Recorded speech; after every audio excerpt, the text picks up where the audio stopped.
His eyes were red, and I could smell the alcohol on him. I know that this man was drunk, and maybe that was the reason why he brought me here. But he said that he was my mate. Don't come anywhere near me. My hands and feet trembled as I stared at the man in front of me. You're my mate. Even though the man's voice was faint, I could hear the words he had left out. I gulped, unaware that the man in front of me was my mate. I do not have the capacity to detect or recognize my mate's scent like werewolves do. I catch no smell from the man who claims to be my mate. Why did you bring me here if you're my mate? I inquired of the man. The man remained silent. When I noticed the man approaching me, I took a step back. We were in the woods, and I already knew what the man intended to do to me. My legs and entire body trembled, causing me to lose my balance and fall to the ground. The man stooped slowly in front of me and caressed my cheek. I was unable to move or speak. I could tell the man's blue eyes were filled with lust for me, which was why I bit my lips. A few moments later, the man lightly lifted my chin. As his face approached me, the man closed his eyes. What exactly? When our lips met, I couldn't finish what I was about to say. Because of the unexpected kiss between the two of us, my stomach seemed filled with butterflies. I couldn't explain how I felt as long as I knew I seemed floating in the skies. I closed my eyes. I didn't even know how to kiss because it was my first time, but now it appears that I am an expert because I kissed back at him. To accentuate our kiss, the man gripped my nape. I also grabbed the man's cheek, making our kiss even hotter. The man trod on me. I didn't notice that my garments were progressively removed, since I was too preoccupied with the man's kiss. The moon watched what was going on between us. The heat in our bodies is dissipated by the frigid atmosphere. The chirping of insects acted as background music for the two of us. Soon the man had stripped all of my clothes, and we began to trade the warm isolation of our bodies. I want to push him, but I can't. I don't know why, but I felt like I was in the clouds, dancing in the air. The light shining through the tree branches dazzled me when I opened my eyes.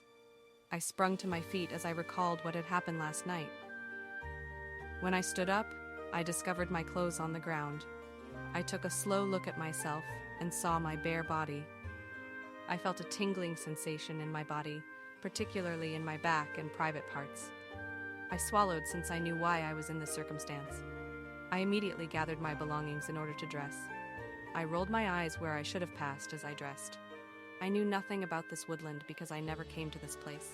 I have no idea how to return to the palace. I was trapped in the woods for several hours before I was able to escape and return to the palace.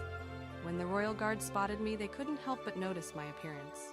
It was also difficult for me to walk as if I had been in an accident. The guards let me in since they knew I was a maid at the palace. I headed to our room to change my dress and take a shower. Yuri had just returned from the palace when I arrived at our room. Yuri approached me with shock on her face as soon as she spotted me. "What happened to you, and where have you been?" Yuri inquired, concerned as she examined my physique. I mumbled back to Yuri, "Nothing, nothing." "Nothing? Gab, you look like a hurricane has hit you. Your hair is a mess and your clothes are torn," Yuri inquired, perplexed. I bent my head before responding. I was feeling heated last night, so I went outside to cool off. I considered leaving the palace and going to the woods. I didn't anticipate being chased by a wild animal. I lied to my friend. Yuri's eyes widened as a result of what I said.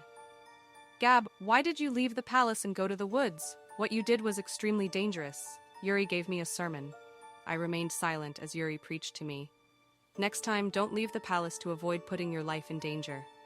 Let's walk inside the room, and you need to prepare yourself since we need to be inside the palace right now. Veronica was looking you earlier, but I told her you were sick." Yuri gave the order. I only nodded to my friend.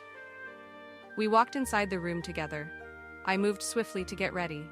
We entered the palace together after I completed bathing and changing my clothes as a maid and went straight to the kitchen to make lunch for the Alpha King family.